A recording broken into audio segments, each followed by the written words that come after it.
In the summer of 1998, my father and I took a trip to China. We left from New York City and stopped at Anchorage, Alaska, airport there, and stayed there for about an hour and a half. And then we took a flight to Shanghai.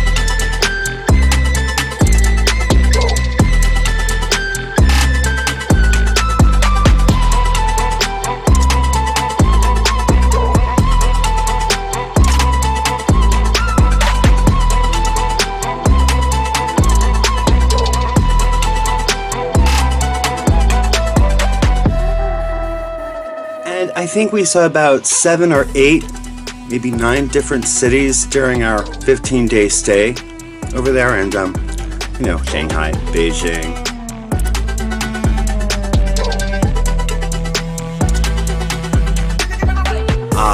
But I think the coolest place we saw, at least for me, was Fengdu'S Ghost City. And according to legend, it is the mountain where the devil lives. And there was a city below the mountain, but that is now underwater because of the construction of the Three Gorges Dam. But there are still a whole bunch of shrines, temples, and monasteries dedicated to the afterlife located on that mountain. It's called the Ming Mountain.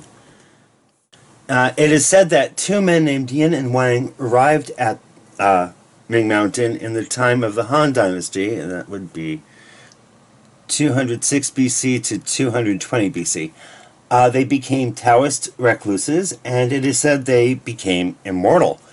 The combination of their surnames, Yin Wang, means King of Hell or King of Darkness.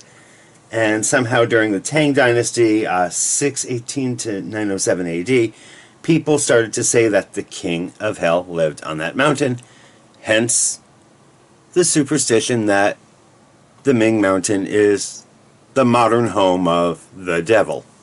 The thing to keep in mind here is when we're talking about the devil in the context of something like Fengdu'S Ghost City, we're not talking about Satan or the, Christian concept of the devil. We're talking about something more like the Greek god Hades, like the Chinese equivalent of Hades. He's not evil, and he's just the king of the underworld, the king of the dead, and now you, as a lucky tourist, can be judged by the King of the Dead just like a dead person!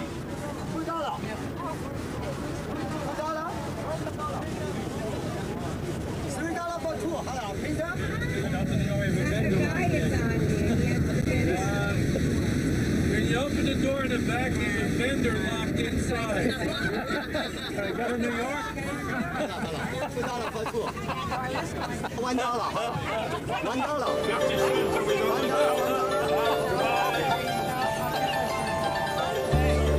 had to take a ski lift to get to the mountaintop, and yeah, that was fun. I mean, really, I'm usually not really afraid of heights, but ski lifts are not my favorite thing. So, according to Chinese beliefs, the dead must pass 3 tests before passing to the next life. First, they must pass the Bridge of Helplessness. The stone bridge was built during the Ming Dynasty and is a test for good and evil. It has 3 arches, and only the middle one is used for testing people. At the bridge, demons allow or forbid passage. The good are allowed to pass, while the evil will be pushed to the water below. Yeah. See, I'm skeptical because in my tour group, everyone crossed that bridge without any trouble, including yours truly. Then the dead must proceed to Ghost Torturing Pass, where they present themselves for judgment, and this is the second test. In this area, there are large sculptures of demons.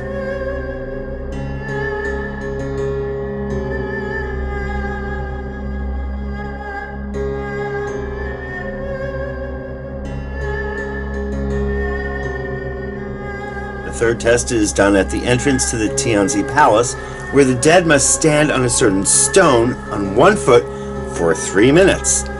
According to legend, a virtuous person will be able to do it, while an evil person will fail and be condemned to hell. Okay, I'm crazy, but I'm not stupid. I did not attempt that. Because yes, I'm superstitious and clumsy. So it's a bad combination. Tianzi Palace is 300 years old and therefore the largest and oldest building on the mountain. A more recent addition is the Last Glance to Home Tower. It was built in 1985, and it's located where legend says the dead could have one last look towards their home and families, the life they were leaving behind as they moved on to the afterlife. And I just thought this would be a cool thing to share, around Halloween time. So, well, happy Halloween, everyone.